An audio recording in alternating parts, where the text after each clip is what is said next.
Oke, baik. Bismillahirrahmanirrahim. Assalamualaikum warahmatullahi wabarakatuh. Wah, mana jawab salamnya? Oke, mudah-mudahan dijawab dengan salam yang terbaik, dengan penuh keikhlasan, dengan penuh semangat, ya. Karena jawab salam adalah wajib, ya. Untuk memberikan salam, mengucapkan salam sunnah, tapi jawabnya wajib. Oke, ya. Karena salam adalah doa, mudah-mudahan kita semua diberikan keselamatan, diberikan keberkahan, diberikan keberlimpahan, diberikan kebaikan-kebaikan oleh Allah Subhanahu wa taala. Baik. Alhamdulillah, puji dan syukur mari kita panjatkan kehadirat Allah Subhanahu wa taala yang telah memberikan kita nikmat yang sangat luar biasa, ya. Nikmat sehat, ya, nikmat iman, nikmat Islam, insya Allah, ya. Masya Allah, alhamdulillah. Pagi-pagi kita menggunakan waktu luang kita untuk thalabul ilmi, untuk mencari ilmu. Insya Allah nanti akan dibersamai oleh guru kita, Dr. Imam. Masya Allah, ya. Alhamdulillah. Salawat serta salam selalu kita curah limpahkan kepada junjungan kita Nabi Agung Muhammad Sallallahu Alaihi Wasallam. Mudah-mudahan syafaatnya bisa kita dapatkan nanti di yaumil akhir. Amin Allahumma amin. Baik, alhamdulillah. Selamat datang di acara Senin Sharing Bisnis bersama Hasanah Barokah ID yang didukung oleh Madu Sumak Cap Eyang Kakung. Alhamdulillah. Terima kasih kepada Madu Sumak Cap Eyang Kakung. Masya Allah, luar biasa. Selalu support acaranya SSB Hasanah Barokah ID. Mudah-mudahan Madu Sumak ini makin jaya, ya, makin laris, makin berkah. Karena ini Madu Sumak bisa digunakan untuk menambah imun kita, menambah kesehatan kita, insya Allah menjaga kesehatan kita, dan khususnya sekarang insya Allah sedang musim piknik, ya. Sedang musim traveling. Wah, udah lama ditunggu tidak traveling, tidak liburan, ya. Akhirnya sekarang PPKM sudah turun. Teman-teman yang hadir di sini mungkin sudah menunda-nunda liburannya dan sekarang sudah waktunya untuk liburan, ya.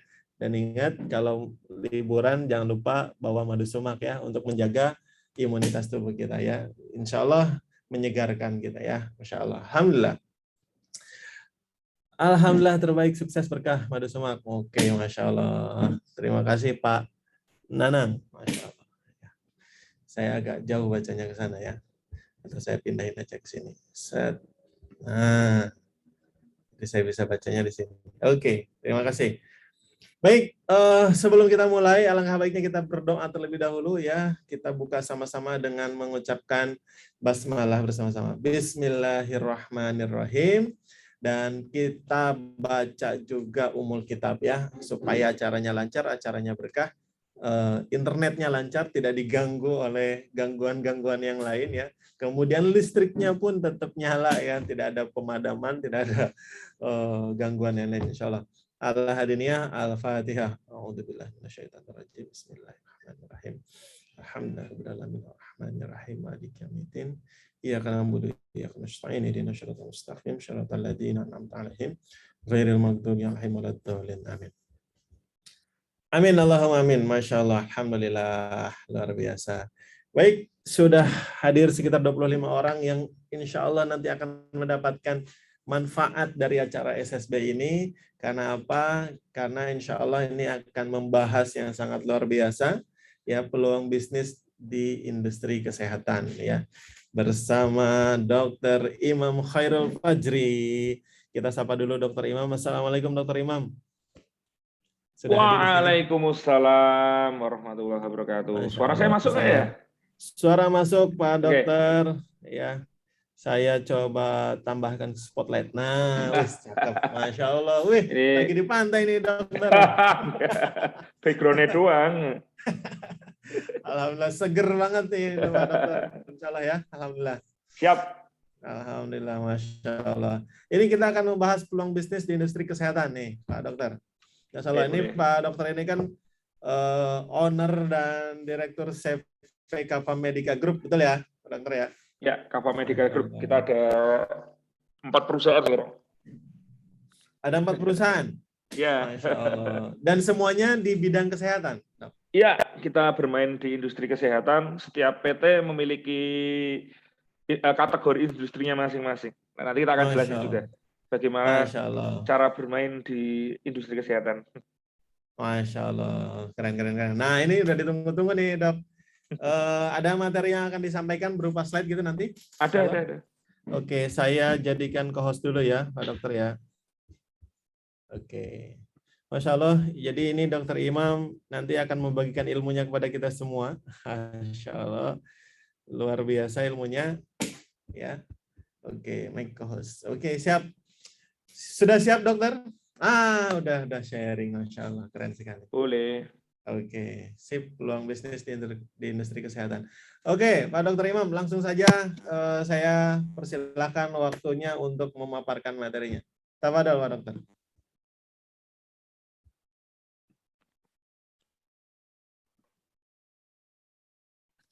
Sudah tampil di layar, Masya Allah, keren. Suara saya masuk ya?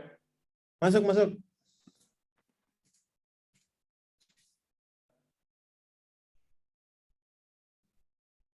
Aduh, kok hilang lagi nih. Sip, mantap. Keren.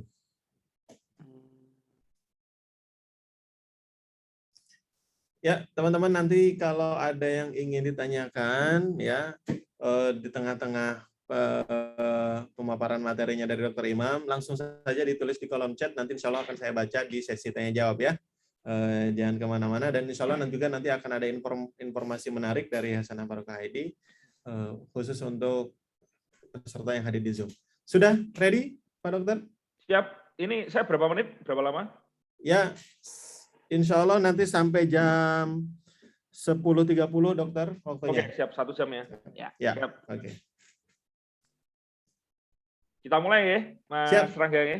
Nggih, Pak Dokter. Bismillahirrahmanirrahim. Assalamualaikum warahmatullahi wabarakatuh. Waalaikumsalam warahmatullahi wabarakatuh. Selamat pagi teman-teman semuanya. Ya, hari ini kita akan berbincang-bincang tentang peluang bisnis di industri kesehatan. Wah, ini kalau teman-teman di sini menyimak semuanya, sekarang industri kesehatan adalah salah satu industri yang lagi naik daun ya. Lagi Masya naik Allah, daun. iya betul sekali. Lagi panen. Panen di tengah pandemi. Ya, saya kecipratan juga sih. Yang lain merana kita, kalau beberapa orang kesehatan mungkin akan berkatanya, ya Allah, jangan cepat berlalu pandemi ini. Ya, itu dinamika bisnis ya, teman-teman ya. Semuanya, kadang di bisnis itu ada yang naik, kadang ada yang turun, kadang cuannya banyak, untungnya banyak, kadang cuannya tipis, bahkan amsyong itu apa ya, rugi ya gitu. Nah, itu kita harus cermat gitu. Kita harus cermat mengamati pasar ini, mengamati industri ini, mengamati pergerakan-pergerakan yang terjadi di dalam industri yang kita geluti. Nah, sekarang kita akan ngobrolin dikit. Perkenalkan dulu, nama saya Imam Khairul Fajri. Saya adalah pemilik dari Kava Medica Group. Kava Medica Group, dulu kita 2014 awalnya badan hukumnya adalah CV. Sekarang kita ada beberapa perusahaan yang lain. Ada CV Kava Medica, ada PT Kava Sarana Digdaya, PT Givela Global Pharma, dan PT Ultima Bisnis Transformasi. Kita ada 4 perusahaan. Nah, masing-masing bergeraknya di industri yang berbeda-beda. Ya, industri saya adalah industri kesehatan. Saya bermainnya kalau untuk Kava Sarana Digdaya, dia adalah retail alat kesehatan. Ada toko-toko, nanti saya lihatin beberapa toko kami. Kemudian kalau yang Givela Global Pharma, kami segmentasinya adalah instansi, biasanya bermain di pengadaan. Saat ini masih pengadaan kecil yang kita mainkan, biasanya dengan yang nominal masih kurang dari 200 juta lah. Antara 50 sampai 200 juta yang membutuhkan perizinan lengkap dan persyaratan-persyaratan. Itu biasanya di PT kami yang Givela Global Pharma. Kalau untuk yang CV Kava Medica dulu buku. Kami distribusi buku kedokteran dan alat kesehatan untuk instansi, khususnya adalah perguruan tinggi. Jadi dulu kita mainnya di perguruan tinggi. Kita beberapa tahun yang lalu sempat menguasai 60% dari pasar Fakultas Kedokteran Indonesia. Fakultas Kedokteran Indonesia itu ada 83, jadi kita menguasai hampir 50 lebih. Keren. Cuman sekarang buku lagi jelek. Ya ini Januari kemarin kita tutup nih kita buku. Jadi kita ya yang beberapa 2-3 tahun yang lalu omset masih bagus ya. Kemarin ini Januari saya tutup karena sudah 2 tahun pandemi, buku sudah tidak diminati sama sekali. Ada omsetnya cuma jelek lah, cuma 10, 20, 30 per bulan. terus kita tutup aja. Dah tutup aja. Nah itu bisnis itu ya. Jangan dikira bisnis itu manis semua ya. Enggak juga gitu. Ada pahitnya juga. Masya Allah. Banyak nggak dok? Banyak. Tergantung kita nyikapinya gimana. Ya, kalau guru saya sering ngomong adalah fokus pada solusi bukan fokus pada masalah ya. Jadi kalau fokus kita kepada masalah ya akan dapatnya cuma masalah. Kalau fokusnya solusi nanti akan dapatnya solusi. Kurang lebih gitu. Nah kita kemarin habis nutup satu bisnis yaitu yang CV Kava Medica yang bergerak di bidang buku kedokteran. Nah, kita dulu gede gitu. Gede awal mulanya saya ya dari buku itu. Sampai sekarang alkes. Nah, tapi dari itu berkembang. Kemudian ada PT Ultima Bisnis Transformasi, kita adalah semacam lembaga konsulting dan manajemen. Lebih tepatnya kita banyakkan partnership. Saat ini kita ada klinik, kemudian ada kerjasama dengan beberapa apotek, kemudian yang berjalan juga outsourcing di lembaga layanan kesehatan, seperti di rumah sakit, instansi perguruan tinggi, ada beberapa yang satpam, ada yang cleaning service. Nanti kedepannya kita mau bergerak untuk outsource di bidang perawat dan bidan. Perawat bidan ada nanti sistem outsource-nya, yaitu untuk Ultima Bisnis Transformasi. Kemudian kenalannya tidak kelamaan lah, itu aja. Nah ini contohnya beberapa toko kami, Kava Medica Group, yang toko fisik ya, ini ada yang di Murangan, samping RSUD Sleman, ini yang samping RSUD Mundilan, ini samping RSUD Kota Jogja, Wirosaban, yang ini samping RSUD Merah Putih Magelang. Nah ini beberapa toko kami, Kava Medica. Ini kita mau rebranding total. Tahun ini kita sudah nyusun, tahun depan kita rebranding total. Akan ganti nama, akan ganti tampilan, gitu. Benchmarking kita adalah K24. K24 kalau teman-teman tahu, K24 punya berapa cabang? Saat ini sudah lebih dari 430 cabang. K24. Ya, punyanya Dr. Gideon ya. Dr. Gideon itu orang Jogja. Dulu pertama kali K24 di daerah Jakal ya. Di Jakal, Jakal itu pertama kali, Jakal sama Jamal Jalan Magelang. Kemudian dia berkembang, ya sekarang di-franchise-kan di Waralabagan. Total kurang lebih sekitar 430-an. Kalau mau franchise K24 itu paling murah 650 juta, paling murah. Ukuran kecil, satelit rata-rata 900 sampai 1,2 miliar. Itu K24. Kok tahu, Dok? Kemarin saya habis tanya-tanya. Mau bikin juga, jadi tanya-tanya dulu, benchmarking dulu. Nah, itu segitu. Ya, itu kalau 430 cabang, ya itu benchmarking kita. Jadi salah satu benchmarking kita, salah satu yang kalau di Kava Medica Group kami tiru model bisnisnya. Itu karena untuk menghasilkan 430 cabang dalam sekian tahun itu bukan sesuatu yang mudah. Pasti ada sesuatu sistem, teknik, ilmu khusus. Nah, ternyata memang ada. Bahkan ada beberapa konsultannya. Konsultannya kami kenal juga. Nah, ini kita lagi ngobrol-ngobrol serius. Nah, nanti mulai tahun depan kita juga mulai cabang ke-11. Tahun ini kita akan nambah 1 lagi, tahun depan kita akan nambah 5, nambah 4, mulai cabang ke-11 dan seterusnya, kita juga akan open. Oke, itu Kava Medica. Oke, teman-teman semuanya yang dirahmati Allah. Jadi kalau kita lihat, itu kemarin ini ada berita dari indonesia.co.id, portal berita resmi punyanya pemerintah Indonesia, yaitu di Mei ya 2021. Ini diomongkan bahwa selama COVID ini untuk pengobatan aja ke 2 negara tetangga kita, Singapura, Malaysia, itu habis sekitar 75 triliun sampai 100 triliun. Ini yang layanan kesehatan saja loh. Ya. Kemudian Menteri Perindustrian itu ngomong gini, bahwa ada 220 perusahaan industri farmasi di Indonesia.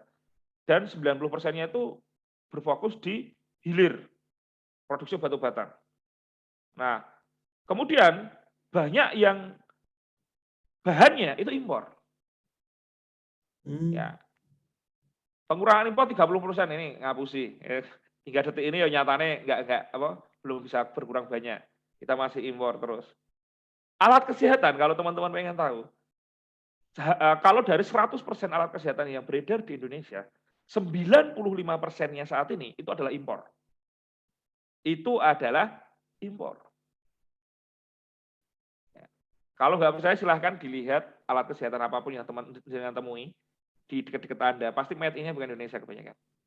Yang made in Indonesia adalah yang simpel-simpel kayak kasa, masker, ya, yang simpel-simpel gitu aja. Yang sudah ada high tech dikit itu udah China, Jepang, Korea Selatan. Ya, kalau enggak biasanya Swiss, Jerman, ya itu paling sering itu. Nah, kalau kita lihat ini artinya industri kesehatan itu masih ada potensi yang besar. Nah, kalau kita lihat data lagi nih, kita ngomongin data dulu ya. Kalau kita ngomongin di SWOT ya, ada strength, weakness, opportunity, threat.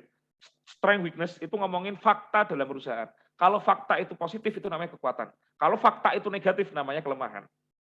Nah, kalau memiliki itu dari internal. Kalau itu fakta internal itu namanya kalau positif kekuatan, kalau negatif adalah kelemahan. Kalau itu adalah data eksternal sifatnya positif itu namanya adalah opportunity, kesempatan. Kalau data dari eksternal perusahaan kita, tapi sifatnya negatif namanya adalah threat atau ancaman. Nah, ini sekarang saya akan ambilin ada data. Data ini adalah diolah dari BPS dan BI. Nah, ini kita lihat, ini pertumbuhan. Saya nggak ngomongin pandemi deh, karena pandemi udah jelas industri kesehatan naik. Tapi kita ngomongin tren. Kita ngomongin tren. 10 tahun ke terakhir ini. Trennya 10 tahun terakhir ini, dari 2010 hingga 2019, secara umum naik. Ini dalam miliar ya, dalam miliar. Trennya naik. Ini industri jasa kesehatan. Ini ngomongin jasa dulu ya. Jasa kesehatan itu bisa klinik, rumah sakit, puskesmas, dan seterusnya. Itu jasa kesehatan. Praktek dokter, praktek bidan, praktek perawat. Nah, 2010 itu masih 60 triliunan per tahunnya. Kalau kita lihat di 2019, ini pertumbuhannya ya. Pertumbuhannya sudah lebih dari 9%. Saat ini sudah sekitar 100 triliunan lebih. 100 sampai 120 triliun. Ya. Ini yang tercatat saja ya, yang PDB, pendapatan domestik bruto. Artinya yang tercatat saja. Ya. Kemudian kalau kita lihat lagi, tren pertumbuhan industri jasa kesehatan dan sejenisnya per kuartal ya, per kuartalnya itu naik turun. Tapi trennya itu naik terus. Trennya naik terus. Nah, kalau teman-teman coba amati di bisnis kesehatan, di jasa kesehatan, itu ada tren yang 10 tahun terakhir ini unik ya. Naik turun. Tapi turunnya itu pasti di kuartal itu terus. Di kuartal berapa? Kuartal 1, kuartal 4 ke 1. Ini 2010 4 ke 1. 2011 4 ke 1. 2012 4 ke 1. 2013 4 ke 1. 2014 4 ke 1. Sampai ini 2019 yang tahun kemarin dan 2020. Semuanya rata-rata 4 ke 1 tuh turun. Pertanyaannya, kenapa kok turun? Pertanyaannya, terus kuartal 2, 3 kenapa kok naik?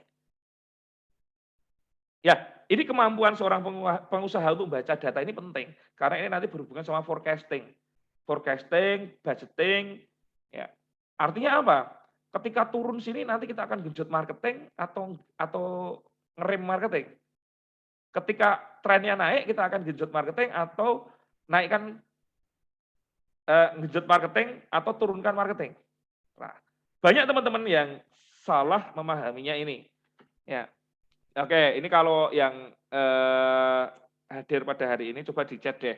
Ketika ekonominya turun, marketing digenjot atau direm. Dan ketika ekonomi sedang naik, marketing digenjot atau direm. Yuk, yang turun. Saya dibantu cek deh. Ya. Monggo, silakan. Kalau ekonomi naik, marketingnya genjot atau direm. Kalau ekonominya turun, marketingnya digenjot atau direm. Ya, yuk ditulis sambil ditulis nanti kalau ini nggak ada yang ngechat nggak tak jawab nanti jawabannya apa. Ya, saya pengen lihat dulu nih teman-teman bisa paham konsepnya enggak. Nah, ini data loh. Ini kalau orang lihat data ini mungkin ini data ini biasa saja. Tapi bagi saya data ini adalah pola 10 tahun yang sudah teruji. Artinya apa? Data ini nanti akan menjadi standar saya dalam menentukan marketing. Marketing saya akan tak genjot atau tak rem itu di kuartal berapa. Ini hanya dari data ini aja, ini sudah bisa baca ini. Ini sudah bisa baca. Nanti marketingnya akan dinaikkan atau dan ini di industri lain pun seperti itu loh. Kalau teman-teman di sini nggak harus di industri kesehatan, ini ada yang mungkin herbal, atau mungkin di sini ada yang retail, ada mungkin yang di sini adalah jualan produk. Pernah nggak teman-teman lihat data-data seperti ini? Nah, kadang kita itu saya sudah marketing, saya sudah di marketplace, saya sudah pakai FB Ads, pakai Google Ads. Tapi kenapa nggak laku-laku ya? Ingat, nggak laku itu karena apa? Marketnya itu ekonominya itu lagi naik atau turun. Dan itu setiap tahun itu ada pola-polanya. Oke, kalau saya marketing digenjot lebih maksimal saat ekonomi justru turun. Nah, ekonomi turun, marketing digenjot. Nah, ini ekonomi naik, marketing direm. Ekonomi turun, marketing digas. Nah, ini loh. Ini yang teman-teman tuh ya rata-rata UKM kita itu sering salah berpikirnya di sini. Kalau saya marketing turun, ekonomi turun, marketing saya rem. Kenapa? Ekonomi lagi turun, Bos. Kita mau genjot seperti apapun, itu akan hanya boncos gitu loh. Apakah terus kita nggak marketing sama sekali? Ya tidak juga. Tetap di marketingan. Tapi fokusnya bukan marketing, itu ada 4 ya. Ada selling, positioning, branding, sama campaign. Ya, gitu. Itu beda-beda. Marketingnya yang mana? Nek marketingnya adalah marketing selling, saya tak rem. Lah, ketika ekonomi turun, kita fokus aja di branding tipis-tipis sambil jualan. Ya, tapi rasa ngoyo banget gitu loh. Ibaratnya kita tuh jual kepada orang nggak punya duit. Kita mau jualin seperti apa? Mereka fokusnya bukan ke kita, tapi ke kebutuhan dasarnya dulu. Gitu. Jadi ketika ekonominya turun, saya biasanya kalau di kuartal 4 ke 1 akhir tahun kayak gini, di situ saya sudah marketing sudah mulai tak rem. Sudah nggak usah terlalu banyak marketing di situ. Kenapa? Habisin duit. Hanya habisin duit. Penjualan nggak naik signifikan, tapi duit untuk marketing akan turunnya drastis. Akan naiknya drastis, tapi tidak signifikan. Maka di kuartal 4 ke 1 ini, kalau di tempat kami biasanya di kuartal 4 ke 1 ini kita sudah rem. Marketingnya kita rem dulu. Ya, fokus marketingnya bukan marketing selling. Ya, bukan marketing promotion, tapi fokusnya adalah branding. Kita branding tipis-tipis, kita bikin kegiatan kegiatan akhir tahun, contohnya kita undian berhadiah, kita mungkin Kava Medica berbagi, kemudian kita kunjungan ke kolega-kolega atau instansi, kita bikin giveaway kecil. Intinya apa? Branding tipis-tipis saja. Lah, karena di sini sih memang nggak ada duitnya. Walaupun trennya naik, tapi ini data menunjukkan bahwa pertumbuhannya biasanya turun.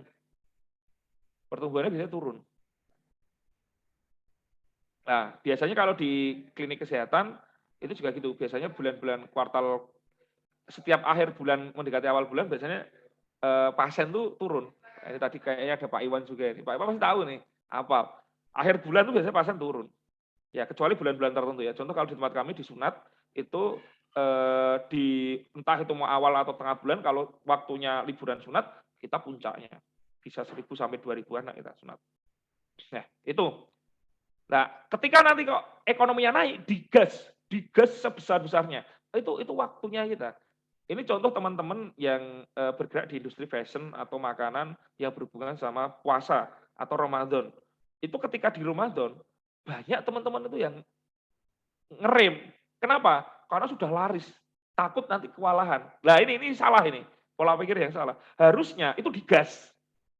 Nah, terkait sama kapasitas produksi, terkait sama kemampuan memproduksi, inilah yang harus direncanakan jauh-jauh hari. Kan udah punya data nih, kalau bulan ini akan naik sekitar berapa persen, berapa puluh persen, atau berapa ratus persen. Nah, ini yang digas. Nah, ini dari data kayak gini aja kita bisa baca banyak. Nah, kemudian kita lanjut dulu. Kemudian kalau kita lihat lagi, proyek untuk industri kimia dan farmasi, termasuk obat-obatan, setiap tahunnya itu naik terus. Dan naiknya itu sangat signifikan. Naiknya itu lebih dari, itu berapa persen itu? Wah, itu dari yang biasanya, yang dulu 2010 cuman sekitar 200-an miliar, itu bisa sekarang pertumbuhannya bisa lebih dari 1,2 triliun. Pertumbuhannya saja. Jumlah proyek-proyeknya. Maaf, ini bukan triliun, bukan miliar. Ini jumlah proyeknya. Ya, ini baik punyanya pemerintah ataupun non pemerintah, itu naik terus. Artinya apa? Trennya tren naik ini loh. Kemudian kalau kita lihat tren data pertumbuhan industri kimia, farmasi dan obat tradisional di kuartal 1 hingga kuartal 4 setiap tahunnya itu juga naik turun, tapi trennya itu tetap naik. Nah, ini juga data ini adalah potensi. Nah, artinya apa? Opportunity-nya itu masih kuat, masih besar. Nah, teman-teman semuanya, jadi pertanyaannya sekarang adalah bagaimana cara kita menghadapinya? Ya, teman-teman yang dirahmati oleh Allah, jika tak mungkin merubah arah angin, maka ubah arah layar. Artinya gini, jika kita tidak mungkin merubah arah ekonomi yang sedang berlangsung, entah itu sedang naik, entah itu sedang turun, maka ubah arah layar.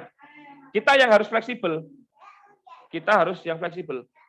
Nah, kita harus fleksibel. Fleksibel seperti apa? Ya kalau seumpama sekarang arahnya adalah, oh ini contoh nih. Kemarin sebelum corona ke corona, orang nggak aware tentang APD, tentang masker, tentang hand sanitizer, kemudian mereka aware, langsung nih serbunya banyak. Ya. Kalau kita menyerah waktu itu tidak, aku nggak punya barang nih, aku nggak punya bisa dagangan, sudah selesai. Arah anginnya lagi hand sanitizer, arah anginnya lagi masker, nggak mau bergerak nggak, silakan. Itu potensi. Ini adalah peluang. Diambil bisa, enggak ya juga nggak masalah. Tapi ketika kita nggak ngambil, kita lama-lama akan oleng juga gitu loh. Karena fokus orang pada arah anginnya. Gitu. Ya, jangan sampai kita ngelawan arah angin. Yang rame arah anginnya lagi kemana? Kita kemana? Arah anginnya kita lagi ke utara, kita malah ke selatan. Kita ngelawan. Ketika kita ngelawan gimana? Ya kita layar kita robek dong. Perusahaannya berdarah-darah dong. Yang kemarin adalah resto, kuliner kekinian, yang basicnya tidak kuat, banyak yang berguguran. Kenapa? Merubah arah angin. Mereka nggak paham teori Maslow ya, nggak paham basic need-nya. Karena di Maslow itu kan kita basic need, psychological need, kemudian self-actualization, sampai ke atas itu kita harus paham. Orang itu pada kondisi mana market kita. Nah, intinya apa? Ubah arah ya. Intinya fleksibel. Jadi pengusaha itu fleksibel. Ojo kaku-kaku banget. Gitu ya. Kemudian, industri kesehatan. Industri kesehatan tuh industri apa saja sih? Kok kayaknya luas banget. Secara umum kalau di kami bagi menjadi 3.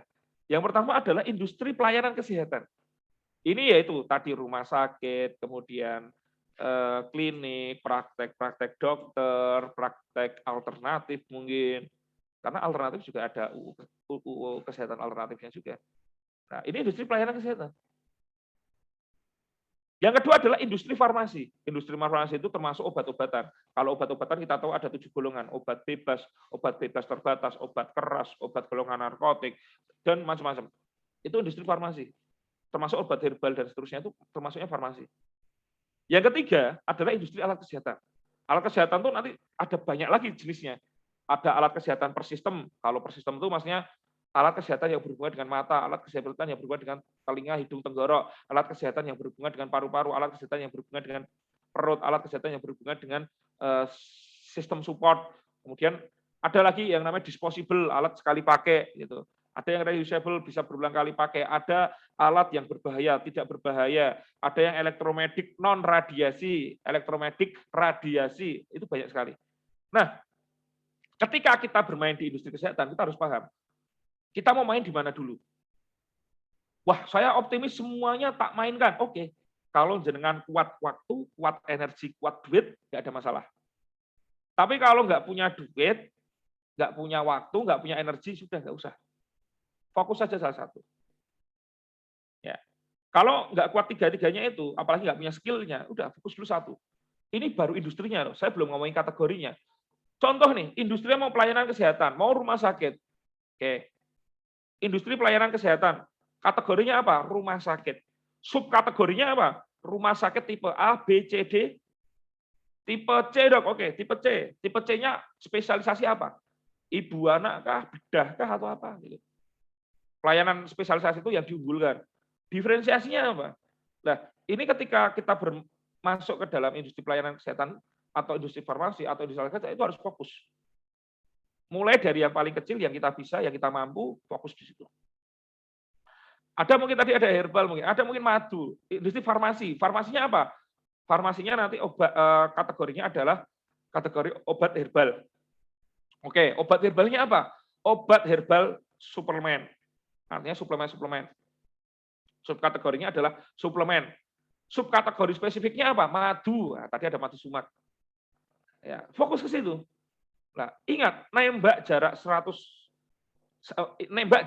kilo dengan jarak 10 meter itu lebih mudah kena yang mana? Otomatis yang lebih ini mau nembak burung nih, jaraknya 1 kilo sama 10 meter, lebih mudah kena yang mana? Otomatis kan yang jauh kan? Atau yang dekat? Pastinya yang dekat kan? Ya. Kenapa? Semakin jauh, target kita semakin terlalu luas, semakin banyak kita melesetnya. Semakin kita spesifik target market kita, maka akan lebih mudah kenanya. Walaupun pasarnya itu akan semakin lebih kecil daripada kita dengan target yang lebih luas. Bahkan perusahaan sebesar Coca-Cola itu tidak menamai semuanya dengan Coca-Cola. Tidak sell everything. Gitu loh. Nah, nanti ini akan dibahas di lain kesempatan di kategori branding. Oke. Maka kita harus paham dulu industri kesehatan yang mau dimasukin di mana. Kalau sudah paham industri yang mau mana, pahami dulu ekosistemnya. Ekosistem bisnis kesehatannya itu di mana? Oke. Oh, rumah sakit nih. Rumah sakit itu posisinya sebagai apa? Kontraktor, perusahaan, konsumen, promotor atau distributor, atau produk alternatif, atau substitusi, atau produk pasangan, atau kompetitor, atau di mana? Kita mau bergeraknya di ekosistem bisnis itu yang mana? Contoh nih rumah sakit, klinik, atau di tempat kami klinik. Klinik itu adalah perusahaan yang dia memberikan benefit langsung kepada konsumen atau pasien. Nah, gitu ya. Nah, supaya saya hidup gimana? Nah, bisa mendapatkan pendanaan dari investor ataupun bisa kalau non investor ya bisa dengan pendanaan swasta ataupun mandiri itu bisa. Supaya si klinik ini bisa hidup atau rumah sakit itu bisa hidup apa? Maka dia akan membutuhkan support dari para kontraktor. Kontraktor itu supplier. Gitu. Supaya dia bisa memberikan benefit kepada customer. Yang selanjutnya adalah dipahami posisi kita di mana dulu. Posisi kita di mana? Lah, kalau sudah tahu posisi kita nanti akan di mana, kita tuh contoh nih obat herbal. Obat herbal itu akan memberikan benefit langsung kepada konsumen atau dia adalah solusi alternatif. Rata-rata herbal di Indonesia itu bukan solusi pilihan pertama. Mereka adalah solusi alternatif. Maka obat herbal itu adalah obat yang biasanya substitusi dari obat. Entah itu suplemen, entah itu obat herbal, itu substitusi atau solusi alternatif. Maka alternatif dari apa? Contoh nih, herbal ini adalah herbal apa? Herbal diabetes, herbal untuk darah tinggi, herbal untuk asam urat, herbal untuk stamina atau kuat, atau herbal untuk apa? Lah ini apa yang akan diganti? Kita harus paham hulu sampai hilirnya. Ingat, uang mengalir dari out ke in, sedangkan barang atau jasa mengalirnya dari in ke out. Artinya apa? Yang paling banyak duitnya itu yang berhubungan dekat dengan out ini. Karena di sini uang itu akan mengalir dari sini. Tapi kalau mau besar, itu mainkan di in. Kalau kita punya setengah-setengah, mainkan yang diproses, mainkan di tengah ini.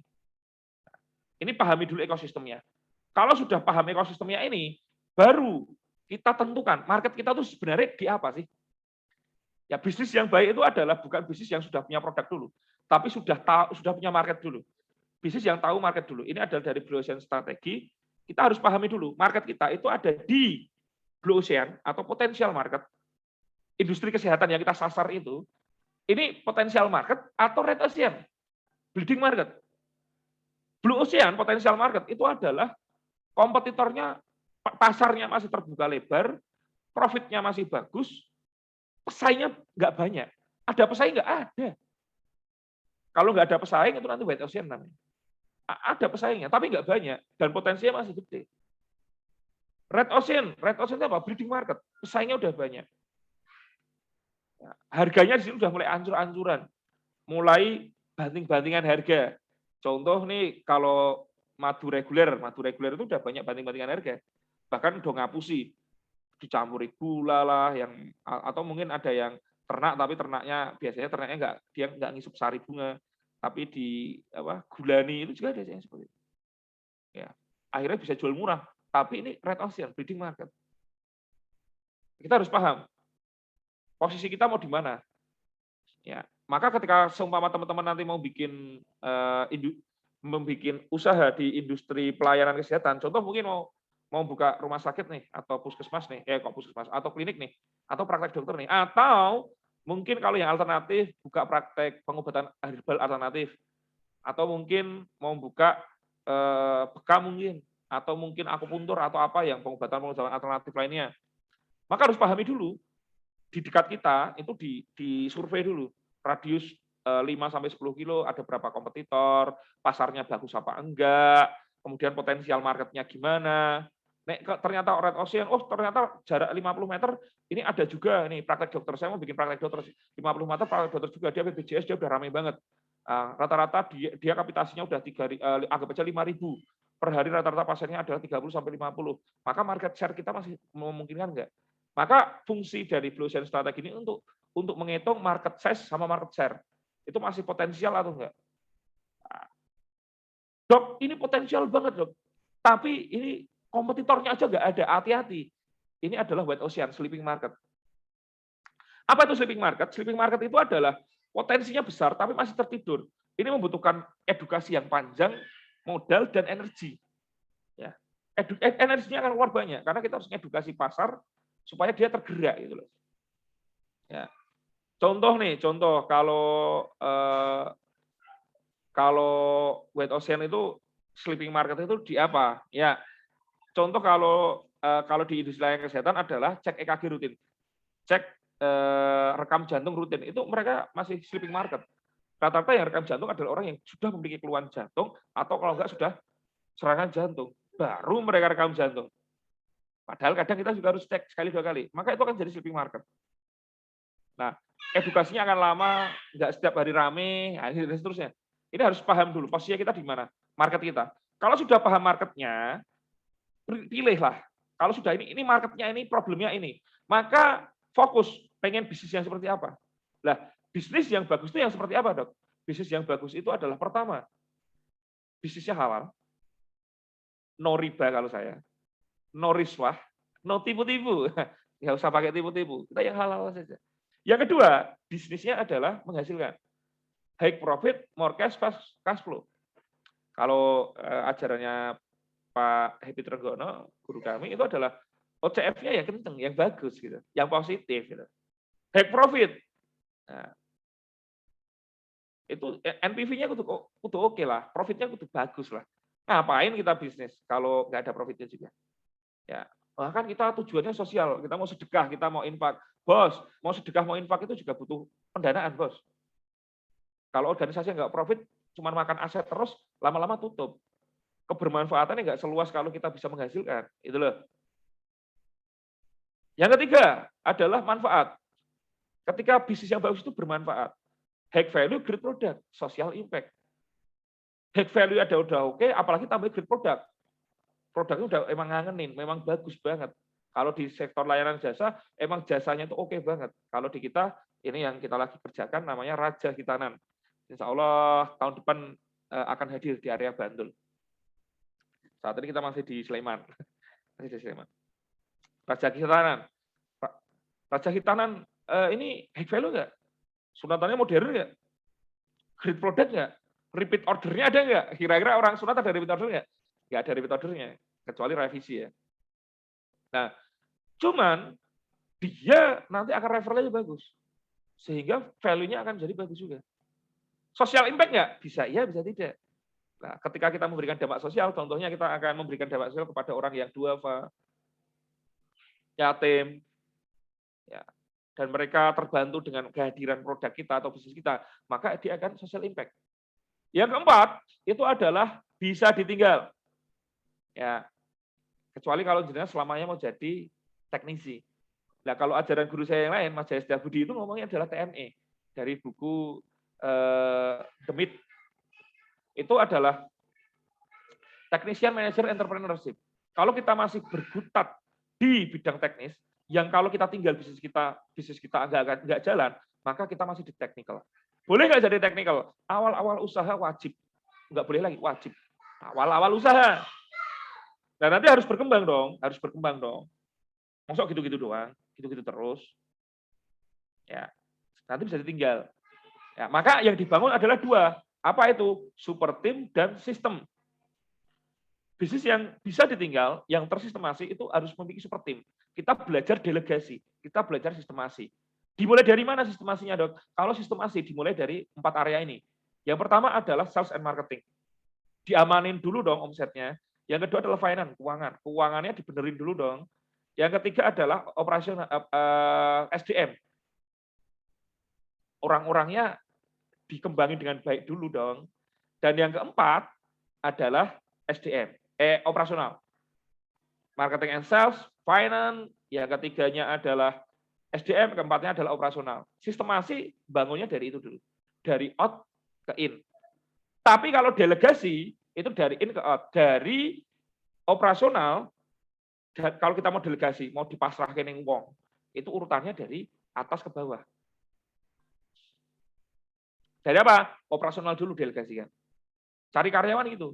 Dimulai dari operasional. Yang teknis-teknis, yang setiap hari kayak gitu. Kemudian apa? Setelah operasional, SDM-nya. Perekrutan, kita butuh HRD dan seterusnya. Kemudian yang ketiga adalah finance, keuangan. Yang terakhir baru marketing and sales. Itu yang delegasinya paling akhir. Ibaratnya kalau cari direktur pertama kali apa dulu, Dok?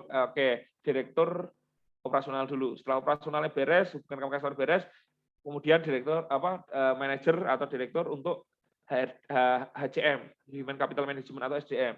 Baru setelah itu finance, baru yang terakhir adalah marketing and sales. Nah, bisnis yang bagus itu bisnis yang bisa scale up. Growth industry dan big market size. Artinya apa? Industrinya ini bertumbuh. Lah, industri kesehatan ini adalah industri bertumbuh. Yang long last. Kesehatan itu sudah bisa dikatakan area yang long last. Marketnya big nggak? Big. Big market size. Nah, hati-hati terjebak di bisnis, kok saya omsetnya nggak berkembang-kembang, ya Dok ya, sudah gitu, bertahun-tahun, sudah 10 tahun, segitu-gitu aja. Sudah tak kasih pakai iklan ini, iklan itu, sudah pakai teknik ini, teknik itu, tapi nggak berkembang-berkembang juga bisnisnya. Jangan salahin bisnisnya. Jangan salahin bisnisnya. Bisa jadi memang industrinya atau market size-nya yang kecil gitu loh. Nah, pertanyaannya, teman-teman pernah ngecek nggak? Market size-nya berapa? Pasarnya itu berapa besar? Potensi di pasarnya itu berapa banyak? Terutama di area yang mau kita kuasai. Nah, ini harus pahami dulu. Yang keenam, itu bisa diwakafkan. Nah, kita orang Islam, gimana caranya kita bisa dapat pasif income, tapi juga bisa dapat pasif pahala. Ya. Nggak usah takut. Harta itu cuma titipan. Jadi, tapi dititipinya enak mana? Banyak apa dikit? Harta itu cuma titipan. Tapi pengen mana? Titipi banyak apa dikit? Nah, kalau saya pengen titipi banyak. Tapi semakin banyak titipannya, semakin banyak tanggung jawabnya. Pertanyaannya, siap nggak dengan tanggung jawabnya? Gitu. Kalau siap, yuk, gas. Gitu. Ini bisnis yang bagus. Nah, ketika teman-teman berada di industri kesehatan, maka tentukan adalah the experience ekonomiknya. Kita nanti akan mau menyasar market yang seperti apa, produknya akan seperti apa. Saya akan terangin ini penting banget karena ini sering pada dilupakan. Ya, saya akan mencontohnya dari sebuah kopi. Kopi itu ketika dipanen oleh petani, kemudian dikeringkan, kemudian di roasting, dijualnya dalam on, kilo, kuintal atau tonase, itu akan menjadi komoditis. Akan menjadi komoditas. Harganya mungkin kopi itu per kilo anggap aja 50.000 deh. Ketika si kopi ini digrinding jadi halus, kemudian dimasukkan ke dalam plastik, diberi merek Nescafe, Kapal Api, Top Coffee, Good Day, kopi gajah, kopi tubruk, dan seterusnya, itu namanya adalah goods. Atau barang. Yang tadi per kilo 50.000, ini per 10 gram mungkin bisa harganya 2.000 atau 3.000 rupiah. Per 10 gram, saset. Itu akan segitu harganya. Artinya apa? Kalau sekilo, bisa jadi 200.000. Sudah berbeda jauh. Yang di sini, di komoditis, ini per kilo mungkin 50.000, sini per 10 gram bisa 2.000, 3.000. Artinya kalau nanti 1 kilonya bisa 200-300 ribu. Kemudian kopi ini, entah itu mereknya tadi Nescafe, Kapal Api, ataupun Top Coffee, ataupun apapun ini, dijualnya di hotel bintang 3, bintang 4, padahal kopinya ya Nescafe atau Kapal Api atau Top Coffee. Harganya berapa? Per cupnya, per gelasnya bisa jadi 20 sampai 30 ribu. Padahal cuman kopi-kopi yang 2 ribuan, 3 ribuan tadi. Yang dijual di sini sudah bukan barang lagi, tapi adalah service ekonomi atau delivery-nya. Sampai sini paham? Sampai sini paham? Nah, ini delivery. Yang dijual sudah bukan ini lagi.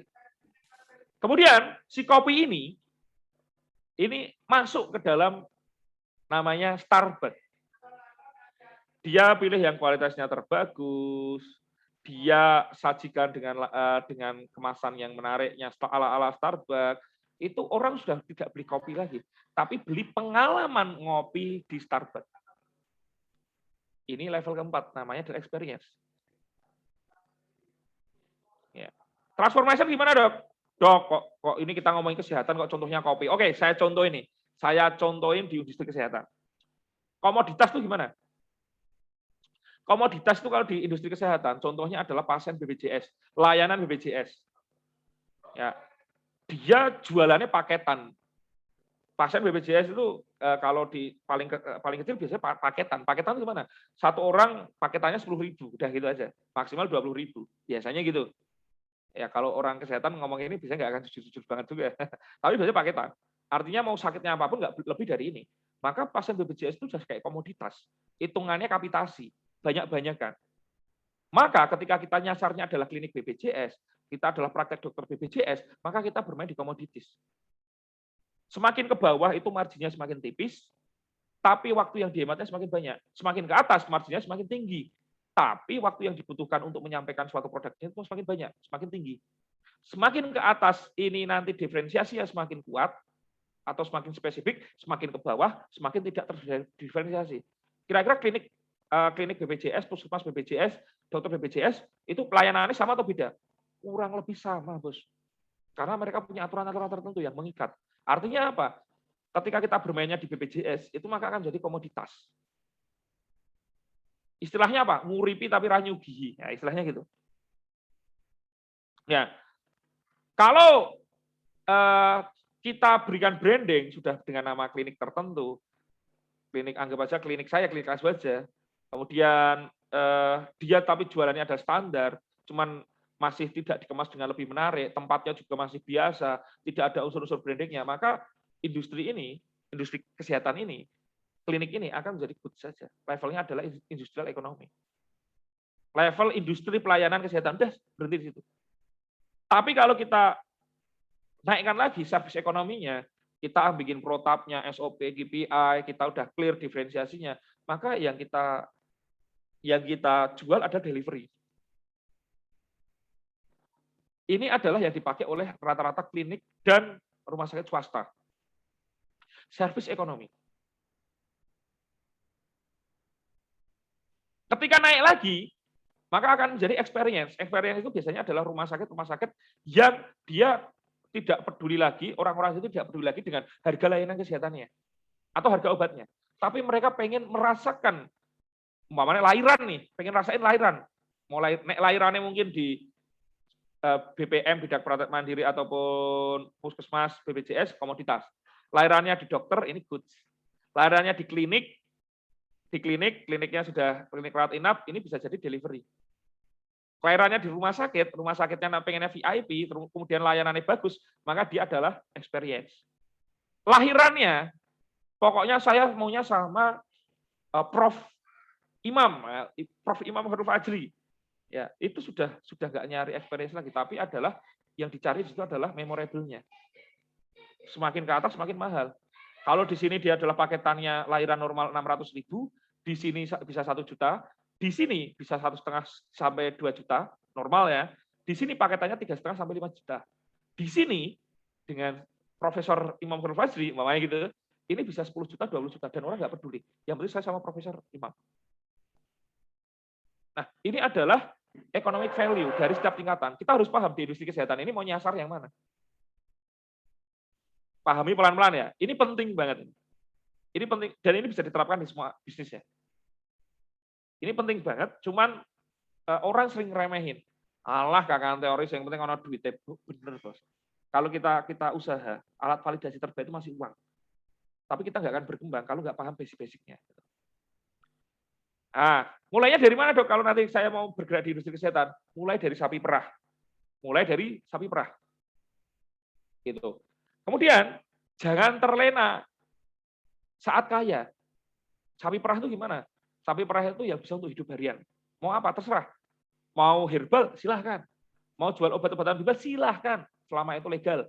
Kemudian, mau produk alternatif kayak umpamanya bekam dok, akupuntur dok, atau kemarin sempat ngetren pas pengobatan akhir zaman, atau mungkin alternatif yang lain, silahkan. Yang penting satu legal. Yang kedua ada duitnya. Nah, kalau setelah nanti ada duitnya, duitin, baru kita berpikir invest ke question mark atau tanda tanya. Supaya apa? Bisnisnya menjadi bintang. Ini namanya adalah metrik Boston. Kalau teman-teman yang belum familiar, kalau sudah familiar pasti akan paham dengan maksud ini. Hati-hati ketika bisnis kita sudah operasional banyak. Bisa jadi dia jadi anjing. Anjing itu seperti apa? Anjing itu dagingnya gimana? Dagingnya haram. Susunya ada nggak? Nggak ada susunya. Nggak bisa dinikmati, tapi kita ngeluarin operasional terus. Untuk makannya, bersihinnya, groomingnya, dan seterusnya.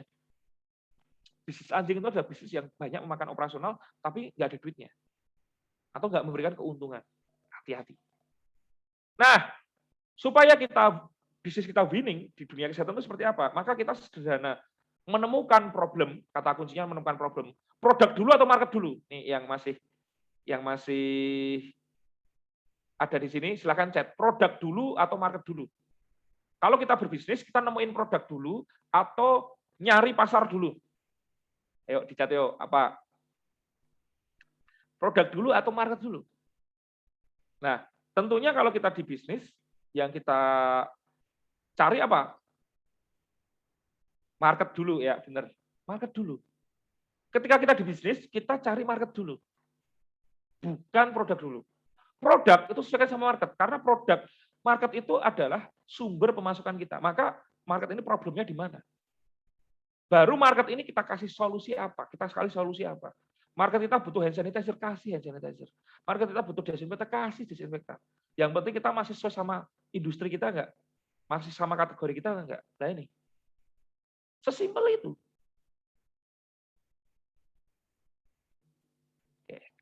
Dok, kalau terlanjur, saya sudah terlanjur nih. Saya sudah terlanjur punya produk, tapi ini marketnya belum ada. Gimana? Ya kuat-kuatan saja. Kuat-kuatan aja, waktu, energi, sama uang. Atau pendanaan. Itu kuat-kuatan 3 itu aja. Kalau nggak kuat, cari produk penetrasi.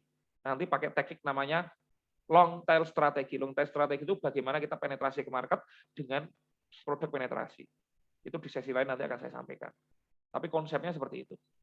Nah, teman-teman, sekali lagi pahami, kalau mau main di industri kesehatan, pahami ekosistemnya.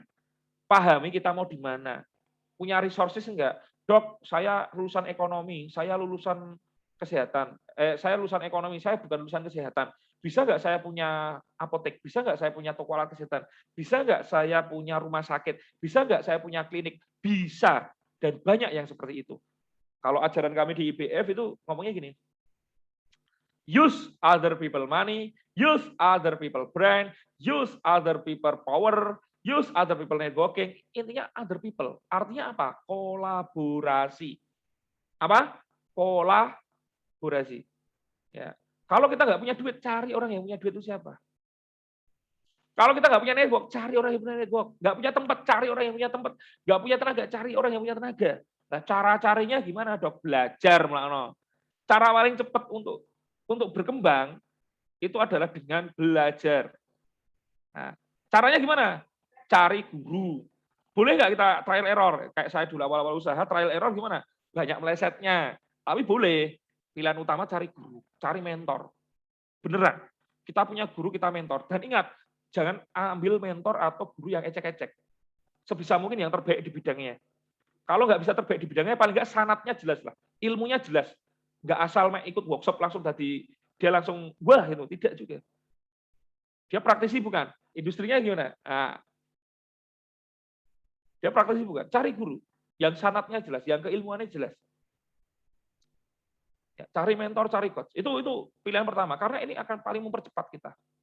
Yang kedua, cari komunitas, lingkungan yang mendukung. Ini ada SSB nih, Selain Sharing Business ini juga termasuk komunitas yang mendukung. Di Jogja, kalau teman-teman di Jogja, itu banyak banget. Ada IBF, ada Genpro, ada ini SSB, kemudian ada banyak banget komunitasnya. Saya ngikutin hampir 12 grup yang berbeda. Kalau di dinas-dinas ada upload, ada namanya RKS, kalau di Sleman, Rumah Kreatif Sleman, atau kalau di daerah lain namanya Rumah Kreatif BUMN, itu banyak banget. Ikutin aja. Nah, yang ketiga, kalau pertama udah punya guru, yang kedua adalah cari komunitas. Yang ketiga, baru dari yang faktor lainnya. Lihat YouTube, ikut seminar, ikut workshop, dan seterusnya. Banyak sekali cara-cara kita untuk berkembang. Oke. Nah, teman-teman semuanya, ketika kita berbisnis, pahami flow-nya. Yang pertama, visi misinya apa?